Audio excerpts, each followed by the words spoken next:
Welcome to the Festival of Storytellers.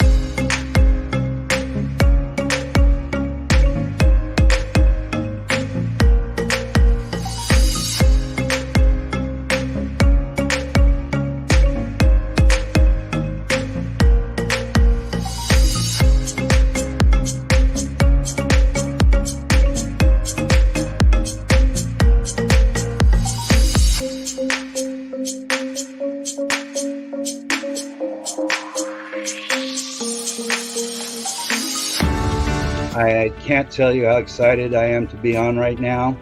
It's been a couple of weeks of excitement, getting prepared, and I've done a lot of things in my life, but this has got to be close to the top. Thank you, and Reader's Magnet, and thank you, John, for putting this forth and taking the chance on us authors in presenting this out to the world. I've enjoyed this immensely, Joanne. Ellie, so have I. Thank you for who you are, and thank you, Reader's Magnet. You all are beautiful, and you've worked so very hard, and we are blessed. We are. I thank everybody that's involved with this process, because we know writers need readers and writers need publishers. We thank Reader's Magnet and everybody that's involved. I love Reader's Magnet. They say, we share your stories with the world.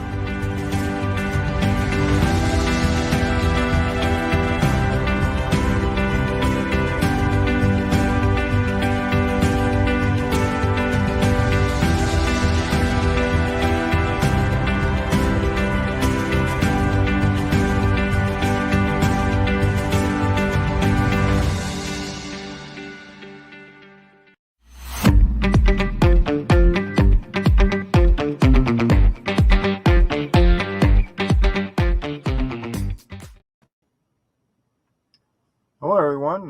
Welcome to my presentation. Thank you for joining me. I'd like to thank Reader's Magnet for the wonderful stuff they've been doing with me. I enjoyed working with them every time, with every contact. So today I want to focus on my second book here, An Alcoholic's Collateral Damage. What motivated me to write this is I wanted to share my experience growing up in an alcoholic family, but what was most different about mine is most of the time when you hear about an alcoholic parent, it's usually the father. Then you hear about a violent alcoholic parent and you think about the father. But it wasn't so in my case. It was my mother who was the violent alcoholic. But still, there'd be some things that would be similar to other alcoholic families and some things that would be a bit different. My mother, of course, an alcoholic, would really rule the house to protect her secret. The family secret was her alcoholism. So I called it Alcoholic's Collateral Damage, and that's a picture of me and my siblings to make it pretty obvious that we were the collateral damage to my mother's alcoholism. And in that picture, I'm about 5 years old. My sister Scylla's about 6, Gary's probably 4, and Debbie's a little over 1 year old, sitting at the table to keep her there for the picture. But one of the things that stood out to me in this picture and other pictures I've looked at, I'm the only one that's not smiling. And that's the case throughout. There are not many pictures of me either. In my adulthood, I'm the guy behind the camera rather than in front of it. But this is a presentation also available on my website. I won't go through it in great detail. I'm just kind of using it as a reference. I certainly welcome your questions. This has been an enjoyable experience for me as soon as the questions start coming in. So this presentation on my website, I've got it set up so there's this table of contents, and the page numbers are different. This is my draft. When the book got printed, the page numbers changed. There's 306 pages in the book. But I broke it out into developmental years and also years that we moved. So these are kind of like milestones or steps, I guess I could say, but I would almost describe them as steps in going deeper into poverty and into the alcoholism. And so then with each step, with my education and understanding of Piaget and Erickson and other child development, I put in a slide with a nice soft blue background what children normally are going through and learning at that particular stage. And then the next slide with the red background, these are the things that were different. These are the dysfunction, you might say, in my family. And so that was broken out into that group. Then you go to the next chapter. And again, this is what should be seeing in a normal development within a normal family, if there's such a thing as a normal family. And then there's definitely a dysfunctional family like mine. You see this. And these will probably be fairly common among all alcoholic families. So let me pick a time back to where the picture was. Back in this period of time, this is just before we went to California, so it's their earliest preschool years. And this is a classic 1950s home. We owned a house. Mom would work in the kitchen all day long, and Dad would be the classic breadwinner. If you can remember, you ever seen the shows, Ozzie and Harriet, Father Knows Best, My Three Sons. You know, it's the dad that goes to work, the dad that comes home and solves all the family problems. Well, that didn't happen. And my dad did go to work. I mean, we started out just fine as a 50s family. And, but Mom, I can remember her in the kitchen working away, and Debbie would be sitting in a walker of the time, which had a tray all the way around her. And they'd be off in the kitchen, and the three of us would be expected to be in the living room just off the kitchen and playing among ourselves. And I would be doing things like, I had a wooden train set with a wooden track. I remember that. And it didn't work very well, but I still was playing with it, and I'd build bridges and stuff like that. And Gary would come in, charging in, and wreck it. And I'd protest, and Mom would say, play nice with him, play with him, give him a chance. And it just got worse and worse. And then I'd give up on it and go do something else, and Gary would go interrupt what Sola was doing with her dolls and interfere with that, and Sola would protest. And again, Mom would say, you guys got to be better than that, be the good old. So we were being parentified already at that very early age to take care of Gary. And Lord help us if I punched him to get him out of my stuff, because then Mom came charging it, and I can still feel it vibrations to this day. Mom was a heavy woman. Again, she's consumed a lot of calories with her beer. Come stomping into the living room, and of course we were on the floor like nice little puppy children, and she wouldn't want to bend over too far, so our heads was the easiest thing for her to hit. So that's what she did, whap, whap, whap, all three of us. And then she'd say that she was just being, if we protested, I'm just being fair, you all deserve it. Well, I learned at a very early age that equal was not fair. Gary was the disruptive one. She wasn't helping us control his behavior. So I would find things that he couldn't interfere with. I would take like a pencil, and I would pretend, here, the pencil's here. I would pretend the eraser end would be taken in the helium from the atmosphere and would be able to float like a zeppelin. And then I had a string where I'd fly it around and dangle the string to rescue people so they could climb up, or I would be able to pick up some sort of imaginary bus or something that was in peril, like Superman of the day, how he used to fly off with things. And Gary couldn't interfere with that. So we didn't have many toys as we grew older anyway, and then the imaginary play. And I was kind of insulted one time when my mother was talking to one of her friends and said, oh, I was an easy one to take care of because all you need to do is give me a piece of string and I'd entertain myself. And that kind of hurt me, because I would have very much loved to have played with toys, but the string was the only thing I had that I could have and not get destroyed by my brother. So Dad was a draftsman in a local machine shop in Springfield, Vermont. But for some reason, we decided we're going to go to California. And he was working for a rocket company there. And so we lived in Riverside, California, moved several times. I remember just 2 years, I can remember at least 4 houses we lived in. And I can start to think of some of the ways my parents were starting to fight more. And I was aware of that. And I was aware of my mother being downright mean. So similar. I don't remember any toys really playing in California, but I do remember we had a yard to play in, but I was allowed to go out behind the house, and there I would play with lizards. I loved chasing lizards. I learned that they were fast. They were too fast for me to catch, but if I was persistent, I could eventually catch one. Which I know now that the lizard would tire out. They can't breathe while they run. So if you kept after them, they would stop, or at least run slower and stop more frequently where I could catch them. And then I could play with them for a while. And of course, I always let them go. I never hurt them. We were told to be aware of rattlesnakes and scorpions. And so, I kept my distance whenever I heard a rattlesnake. But scorpions, I started to play with them, poking them with a stick, and they'd react to the stick. And they were, they weren't very fast, so they were easy to play with. And I remember trying to watch some jackrabbits out, because we had rabbits over here in the Vermont, New Hampshire area, but California had the big old jackrabbits with the big old ears sticking up, and it used to get up and look at me over the grass, and I used to like to watch them. Never could get very close to them. But I remember that well. And I also remember I found a Fairgo. The cover looks very nice. Who made it? And the picture is mine. And I scanned it and I sent it in to Reader's Magnet. And the Reader's Magnet folks are the one that designed the cover.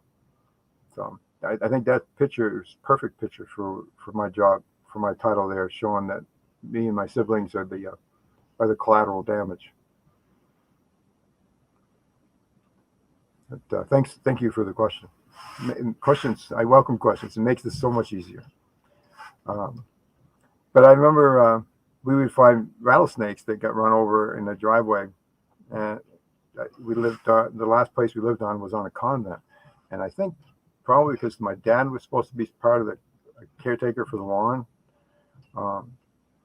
is why we were there.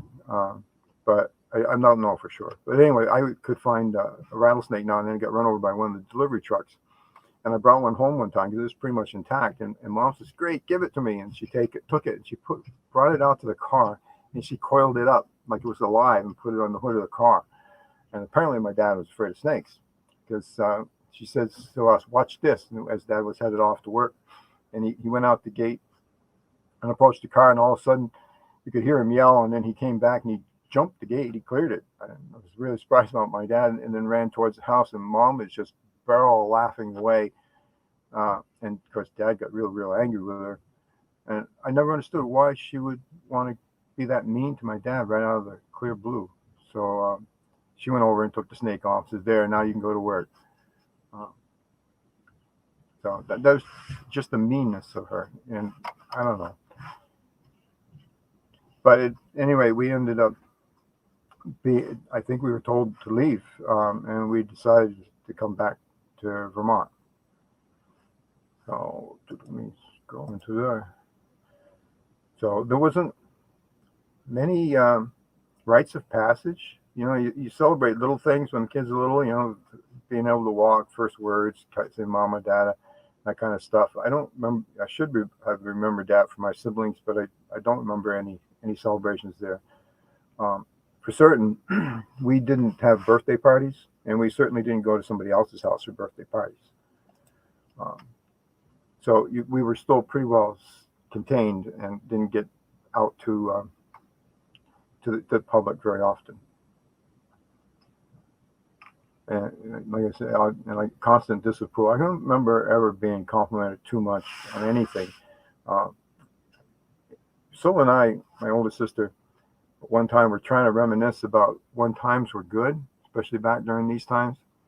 And then we couldn't remember very many at all, but whenever we remembered one, it was with my dad, not with my mom. I remember trying to learn how to swim in California with the waves, and I couldn't swim with the waves. He showed me how to body surf. We enjoyed doing that. Then he took me out to about chest deep and had me swim across the wave to him. And that's where I started to learn how to swim, was swimming across the wave. But what really frustrated me is that just before I was able to get to him, he stepped back. And he always did that. And I protested. And he goes, "Well, I just want you to go as far as you can." I think Dad's great intentions were there, but it also meant I could never be successful at anything. And I wanted some success. And never got it. So that was very frustrating. The kid that gets frustrated with not unable to get success can give up.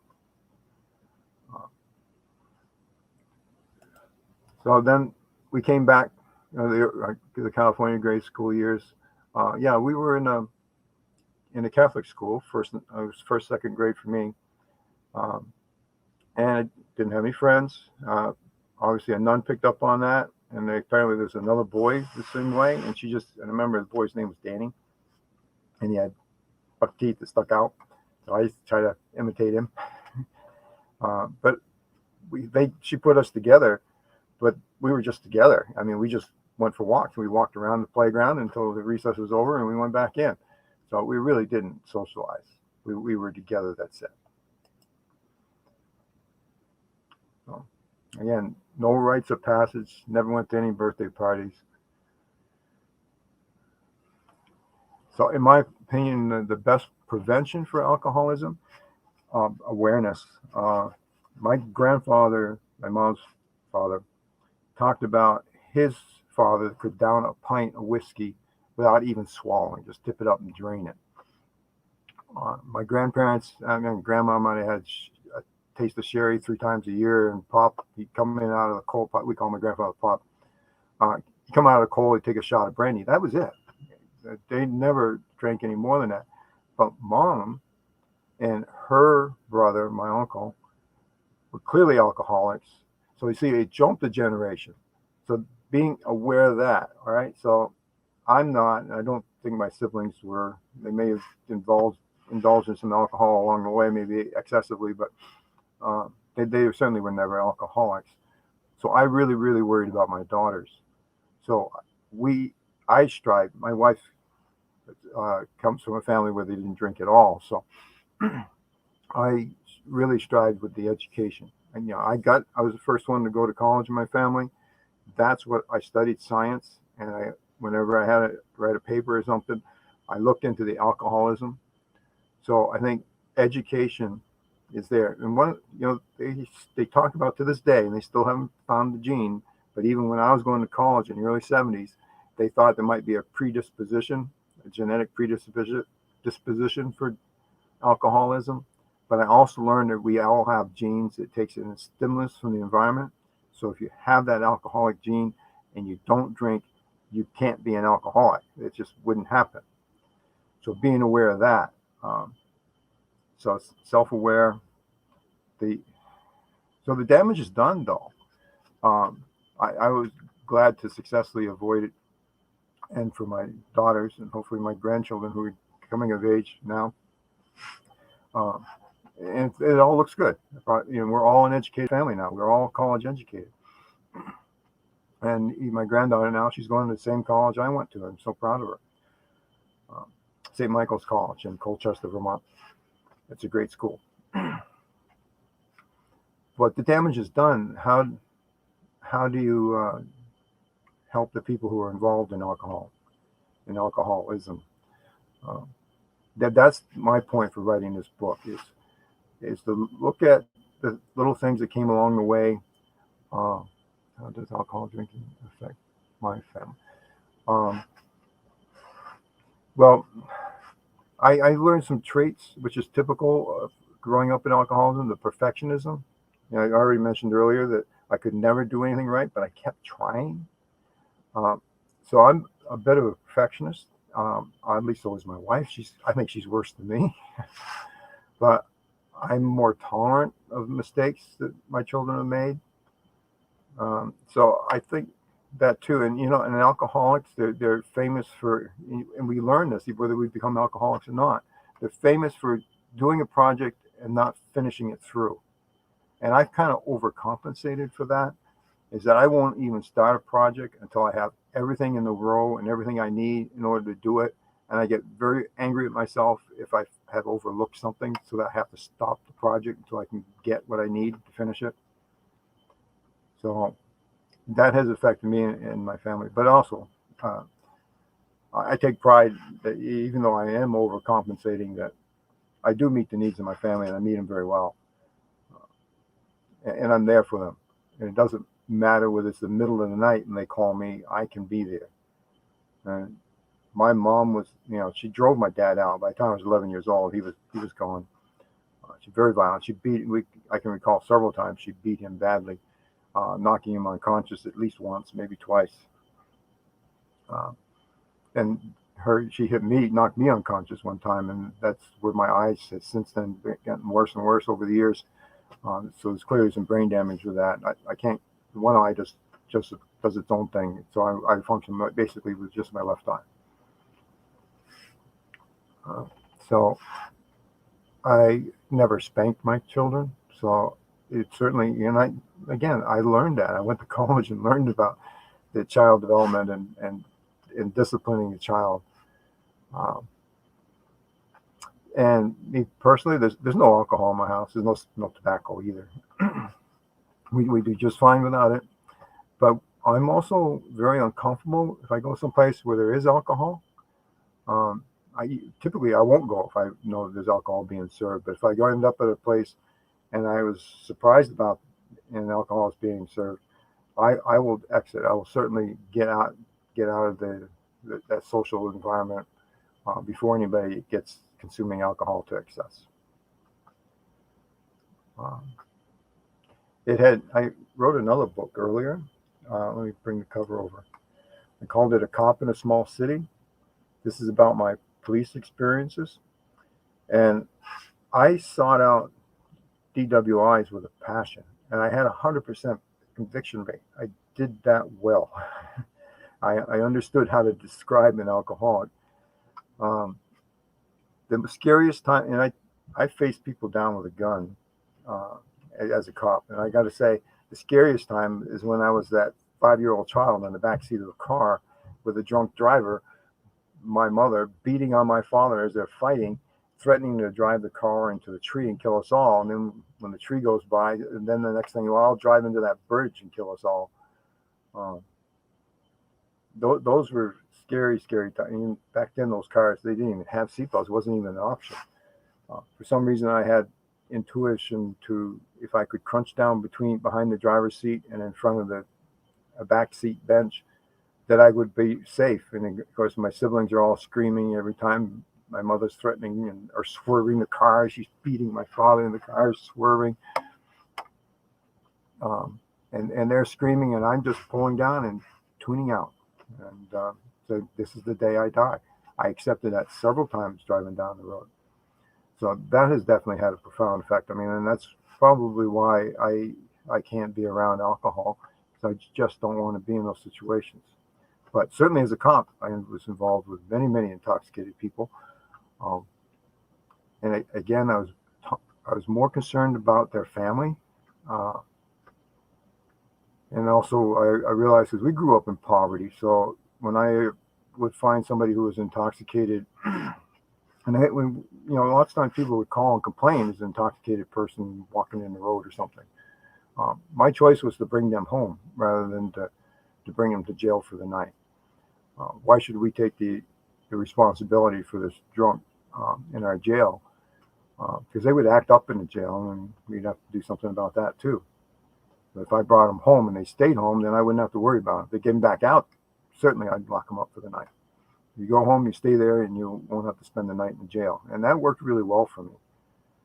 So I have very little tolerance for people who drink. I accept people drink, and people come home and need a beer to relax or whatever. But if that's not for me, I come home and I relax, and then I play with the kids or the grandkids or something. And then I do some other projects.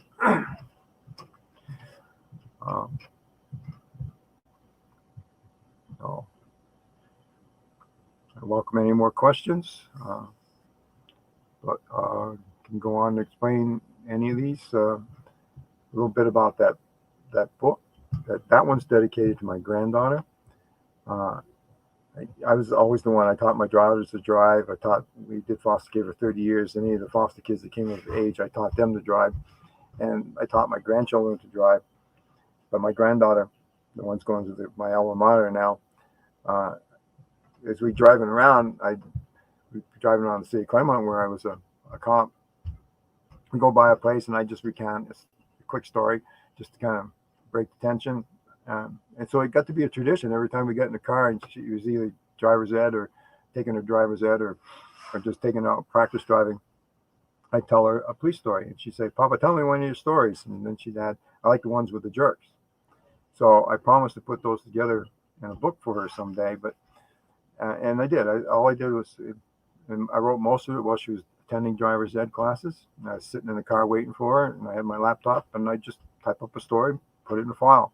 And I had a whole collection of files, and then I said, "Well, gee, do have enough now to write a book, but let me group them in a certain way, and let me talk about some of the ethics and some of the thoughts, because like I was talking about, when I find somebody's drunk, I got the discretion. I can bring them home, I can lock them up for the night, and sometimes they should be locked up for the night, but most of the time I can just bring them home." So I had that kind of discretion, and so that expands into many areas too. A lot of the juvenile stuff. We had a horrible juvenile officer. Now, by the time I was a cop, I had been in the Army, so I had the integrity of my grandparents were devout Catholics, and highly, especially my grandmother, high ethics. I went to college, St. Michael's College, majored as a science major. Again, high ethical standards. I went into the Army. I got a commission. Again, very high ethical standards. So when I came to be a police officer, I said, "Wow, they got high." No, they don't. They were some outright liars, brutal. And a lot of them have this superiority complex. Those who caught driving under the influence of alcohol, you share your story to them too. Well, I haven't been a cop since the mid '80s, but I used to. Many cops are just, many of the DWIs are just downright uncooperative. Later on, I might share a story. I can think of one. It was it was in the middle of winter, and I was driving down Washington, which is a big 4-lane highway here in Claremont, and I could see somebody was hitting the snowbank because the snow was knocked down into the road, and it was like every couple hundred yards. So basically, I just followed the trail, and sure enough, there he was, and he was all over the road. I stopped him.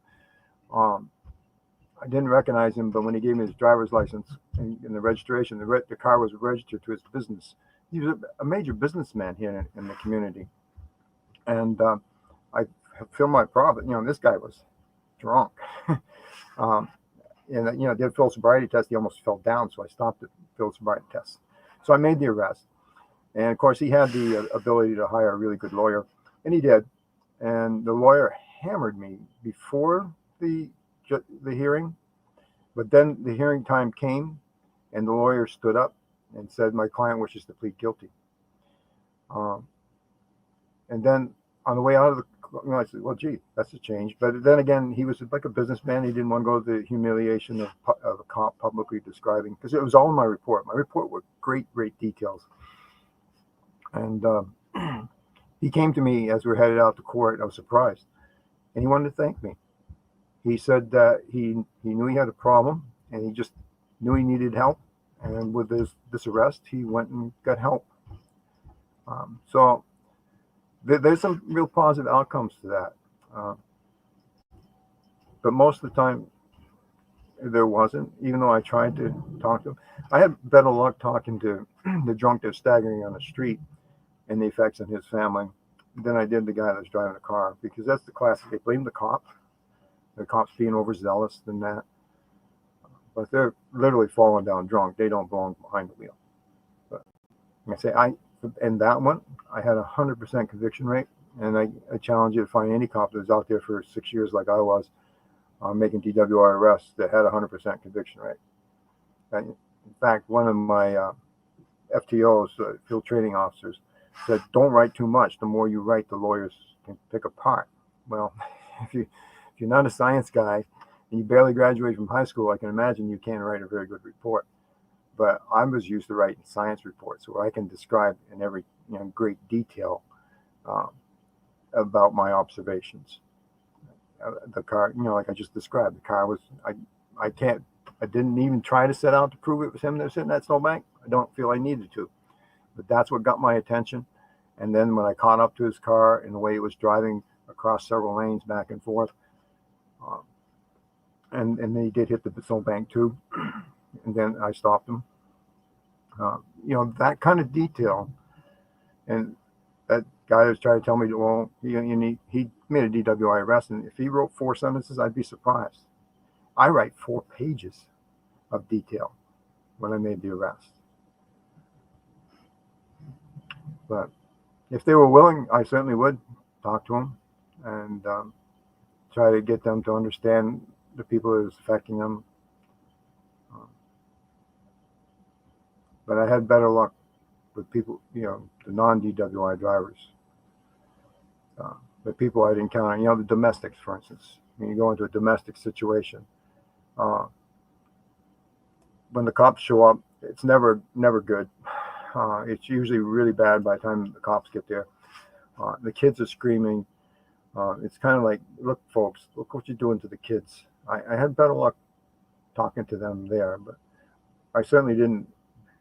I was just talking about this businessman. That was so incredibly rare to make that kind of a change in somebody's life, to be that catalyst. Alcoholism is a powerful addiction. My mother never, ever admitted. She'd call other people damn drunks. Just a damn drunk. Well, let me put it in perspective. We gauged my mother's, she went from being, happy drunk to a demanding drunk to outright mean. And we gauged it by 6-packs. And Mom drank 16-ounce Black Label. Now, I don't think I've had 16 ounces. I did a couple of keg parties, and 16 ounces was about all I could do. And I did that a couple of times. I want no part of this because I want 100%. I have to have 100% control over my body. But she was just warming up with a 6-pack. And she is warmed up with 2 6-packs, and then she'd go get a third, and that's when our life was hell. And we tried to avoid her, but she came and got us, and she'd come up with something to want to fight, argue, even beat on us. And if we went off to the yard or somewhere and tried to stay out of sight, she'd either send my sibling to come get me, and if I didn't, it'd be worse. She had to come get me, that kind of stuff. She never admitted any alcoholism at all. There was a time, if I have a picture, this was the place, and that's my pet goat in the wagon. Scylla that's my sister Scylla. She never had much to do with that. Well, for some reason, it disappeared. But it was at that farm time. See if I can find something similar here. It's not. Mom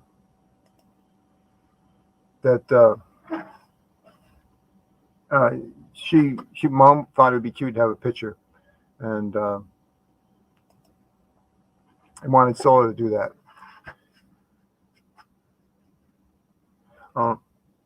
Not a crazy question at all. I was just explaining. Mom liked the Black Label beer because that was the cheap one, and 3 6-packs of it she's warming up. But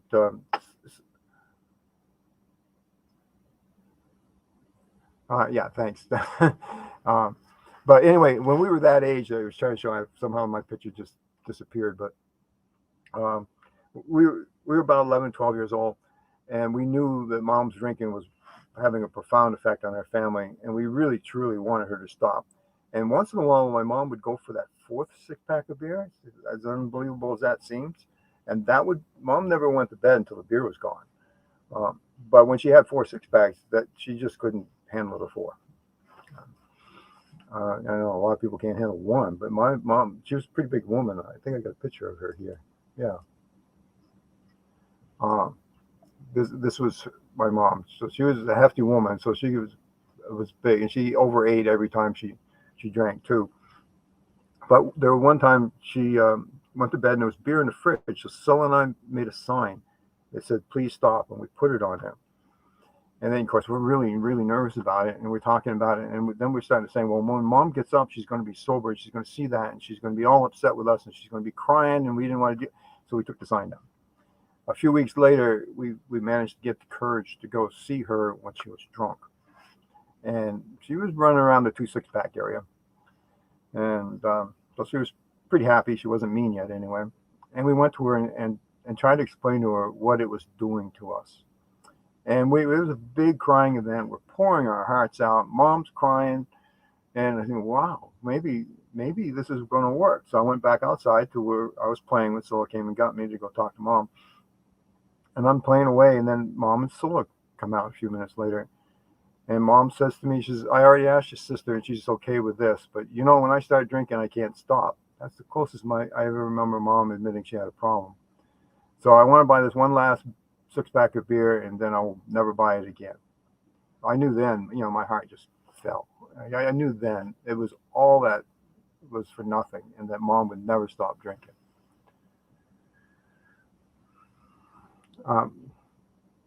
Well, thanks for the comment that this is sweet that I still have the pictures, but actually I had to scrounge the family for these pictures. But at any rate, I have kept them. Mom used to keep pictures in her Bible. I have Mom's Bible, big, thick, the old-fashioned Bible, and any important pictures she stuck in there. So I have all those because Mom ended up dying in a traffic accident. It wasn't her driving. It was a DWI accident, and she was quite drunk as a passenger. But she died shortly after this picture.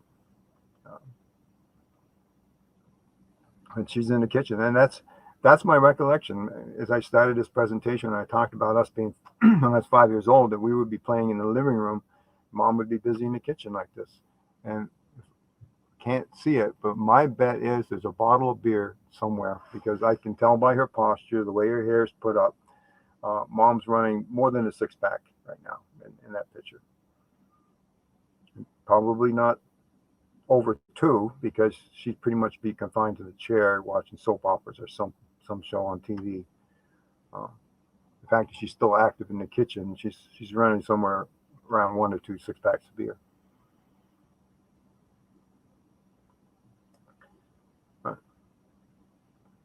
Well, thanks for recognizing it's sad, but please, I'm done. I've been through it. I'm 69 years old now. Now my hope is that maybe I can tell my story to help somebody else. So everybody knows somebody that has an alcoholic family. You may not realize to what extent. I know my teachers didn't. I certainly did not want a teacher calling home. We couldn't call home. We didn't have a phone, but there was a note home, which I'd have to get signed and bring back. But I certainly didn't want the school telling Mom that I was misbehaving, because, it would be hell to pay. That my life would be horrible. I'd be getting beaten. I'd be kneeling in the corner for hours and all that kind of. So never did I make any waves at school. I was the quiet kid in the back. I always did my assignments, and I really started to thrive in math and science when I got junior high and middle and high school. But it was the teacher that recognized at least my math skills. And she just mentioned, it's a sophomore in high school at this time. And she mentioned about where I'm going to go to and what am I going to study in college. And I told her, I'm not going to college. I'm going to be a truck driver like my mom. Mom had our lives all planned out for her, and somehow they would support her. I would be the perfect truck driver, getting paid well for cross-country driving, because I'd be gone. So I would be there to complain about her drinking, which I was doing by the time I was a sophomore in high school. So I'd go earn the money that would support her house, pay for her rent and food, and maybe she'd have some of my money for beer too, because she was, at that point, I was earning some money and she was taking it. But that teacher that recognized those math skills didn't know what I was going through at home. But when I told her that I couldn't go to college, she says, sure you can. And she brought me down to the guidance counselor, and I remember him, Mr. Livingood. I wrote about that in my book. Mr. Livingood just happened to have gotten his master's degree from St. Michael's College. That was back in the 60s when there was rioting, and there was riots up at Dartmouth. So he told me my math skills were good enough to get me into Dartmouth, but he was recommending St. Mike's, which is, in my opinion, at least as good a college as Dartmouth. And it's smaller, and it did me well, and it's doing my granddaughter well. Great college. But that combination that started to set the pace. I would spend summers on my grandparents' farm. It's a vegetable farm, and I was trying. I do have a picture of the farm if I could find it. And so there would be some little reprieve for my mother as we worked down there, and my grandparents were very demanding. My grandfather was. So Mom says to me, if you're going to go to college, she finally accepted the fact that I was going to try at least. Says you got to talk to your grandfather because he's the only one in the family with money. Well, my grandfather was one of these guys that you had to hold the tomatoes a certain way, you had to hold the corn a certain way, you had to hold squash a certain way, and then it was different from every year. It was even different from one week to the other, and I could never get it right. And he was telling me how stupid I was. Well, when I told him I wanted to go to college, oh, that was the worst thing. He just went, what? And on and on and on about how I was too stupid. I couldn't even hold vegetables right. I certainly wouldn't be successful in college.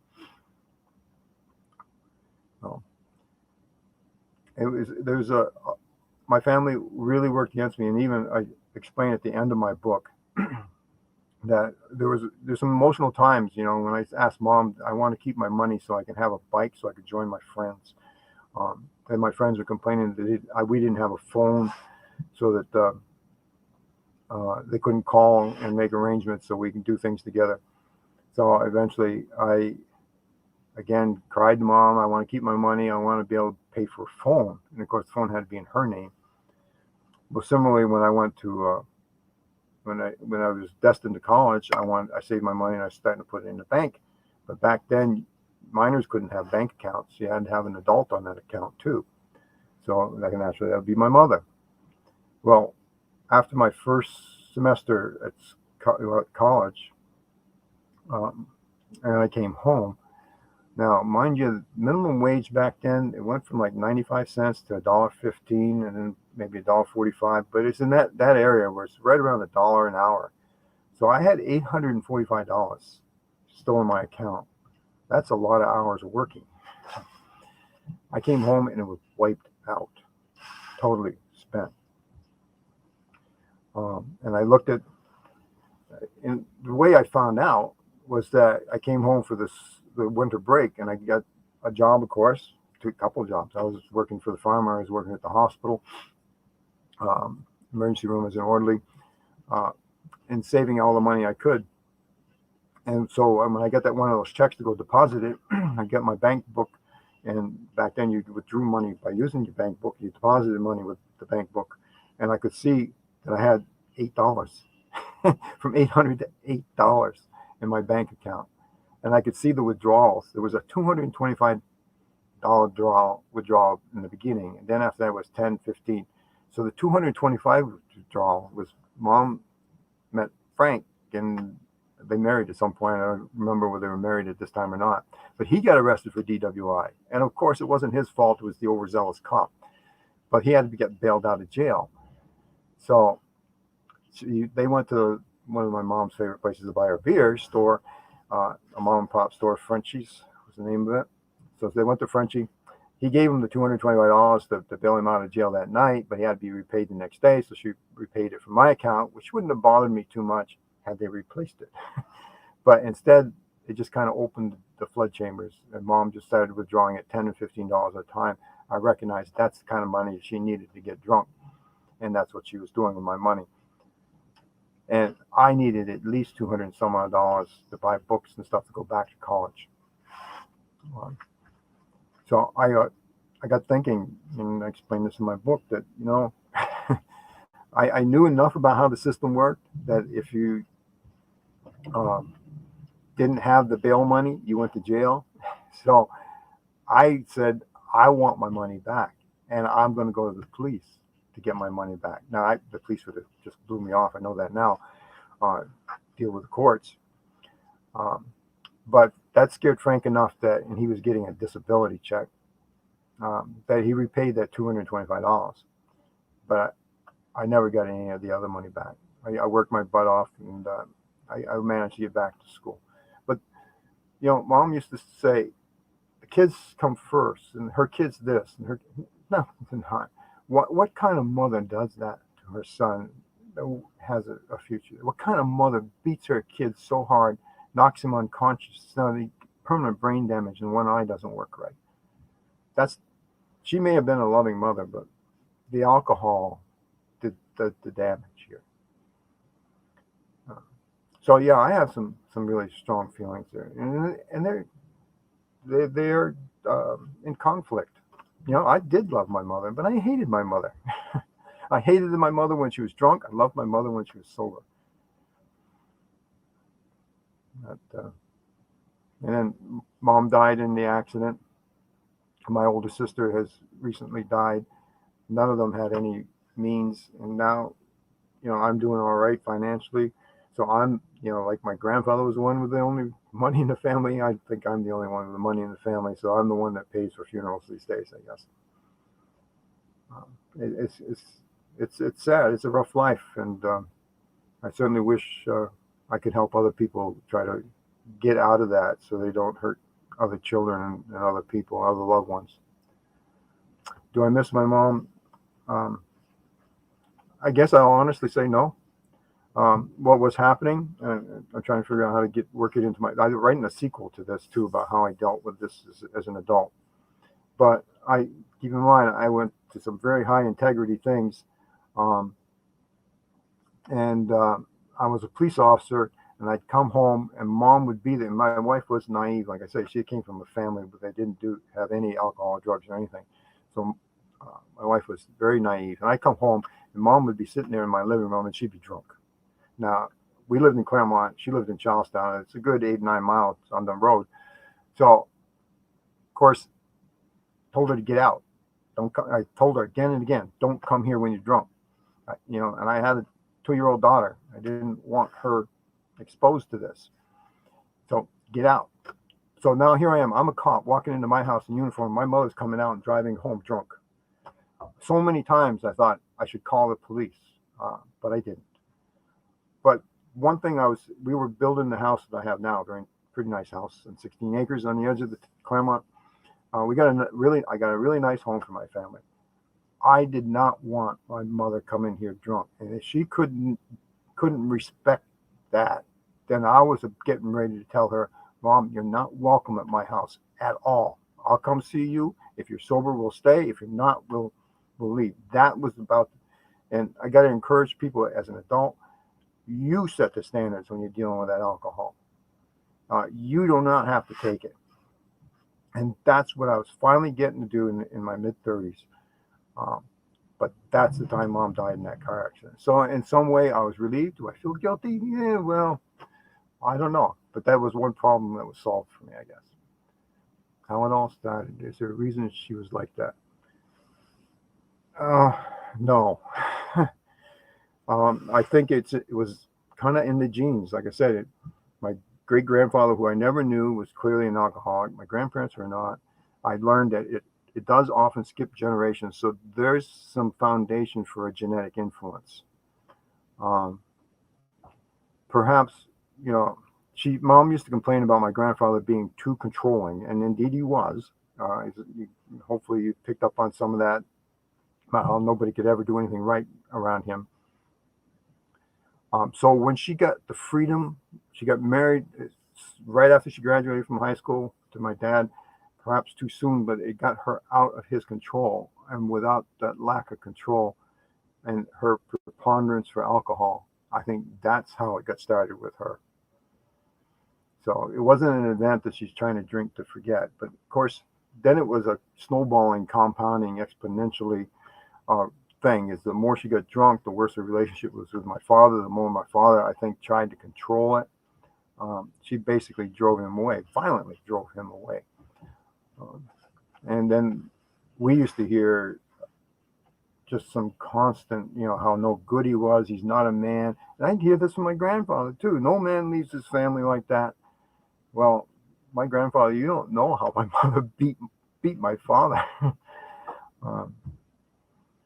So it doesn't. And then when I got married, I decided that I was going to look up my father. I knew where he was anyway because my sister was living with him. And she arranged so I could go introduce my wife to him. And he had another family. He married a woman with two two girls, and he adopted them, so they're my adopted sisters.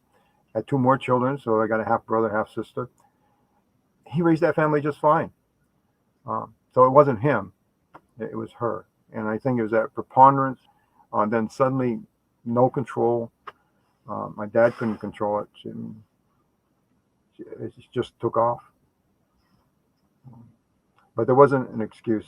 I know alcoholics always have an excuse. Later in life, she had an excuse. She was always blaming my father. And then, so at that period of time when Sol and I were trying to get her to stop drinking, at that point on, she says, "I drink because of your dad." She blamed him. Alcoholics always have an excuse, but I considered it an unfounded excuse, a trumped up excuse.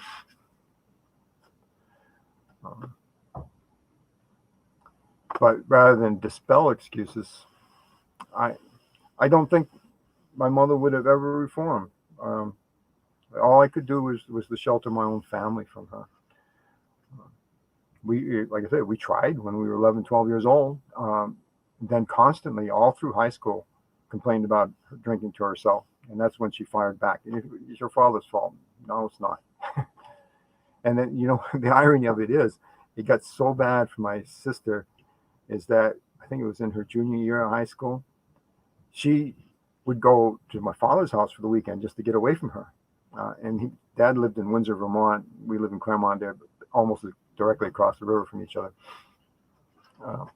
So she'd go over there. It started for a weekend visit. She never came home from. She stayed there. And then a few months later, maybe, my brother Gary went there to live there. So that left just me and Debbie with my mother. So Dad wasn't all that bad. Dad ended up with 6 kids in his house, and he took care of them just fine. And Dad, at that point, was a prison guard for the state of Vermont in Windsor. That facility is closed down now. So Dad wasn't so bad. Dad was a capable dad. It's just that back in the 50s, there was little support, nobody to go to. Like I said, the Ozzie and Harriet, my 3 sons era, where the father is supposed to have all the answers.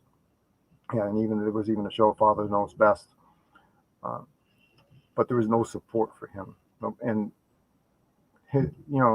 like when my grandparents didn't understand it on either side of the family, my dad's father, or because there was no alcoholism on Dad's side, but there was in my mother's history.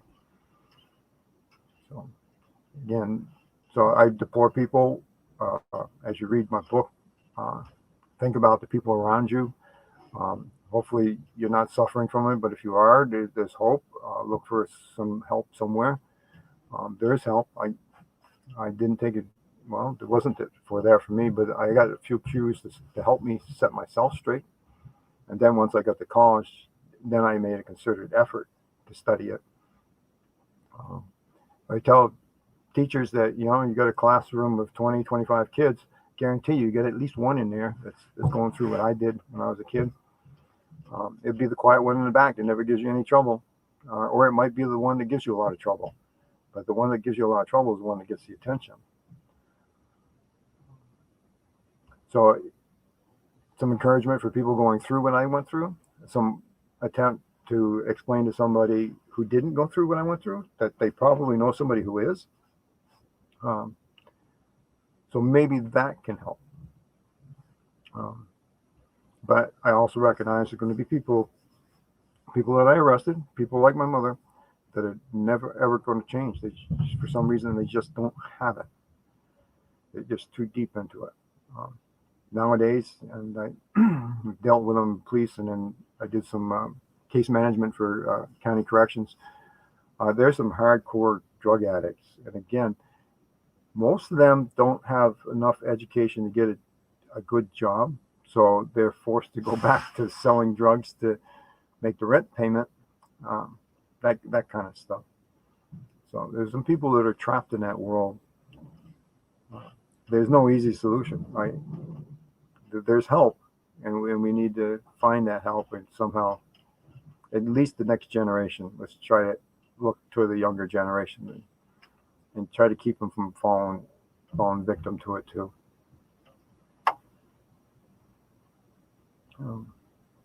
Great questions today. I thank you for the questions.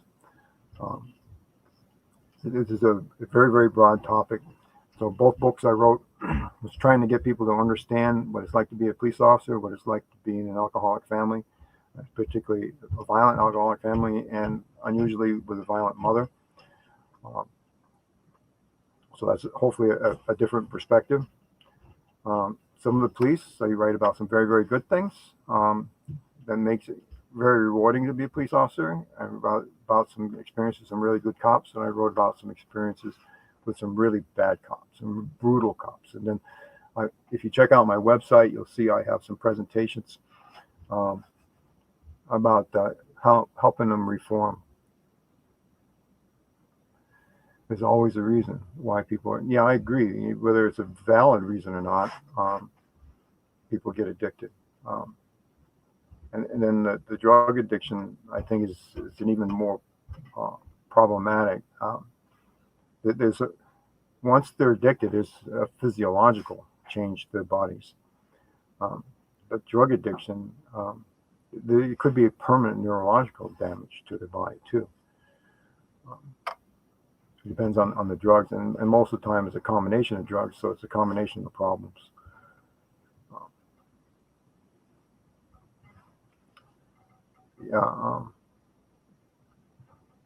I'm trying to think when you talk about reason.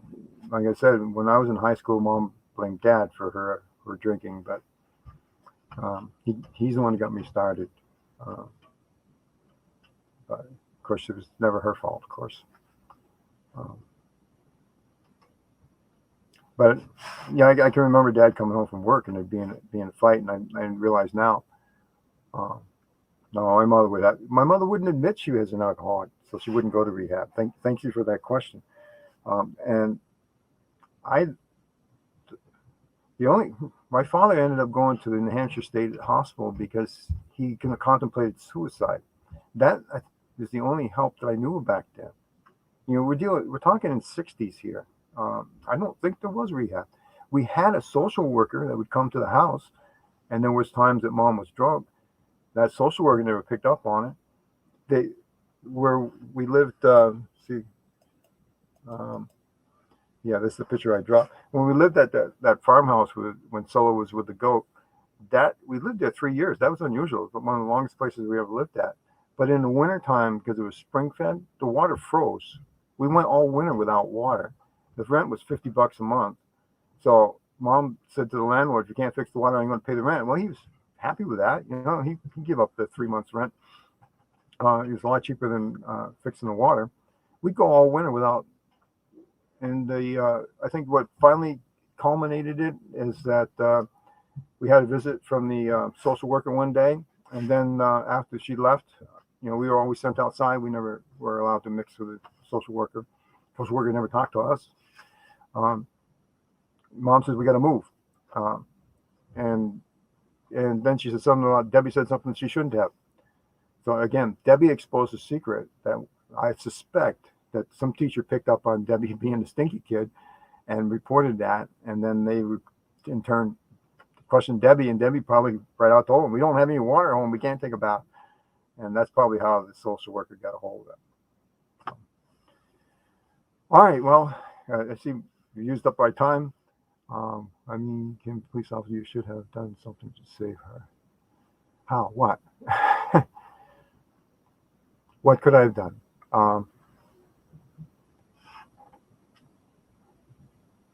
Just curious, mind playing.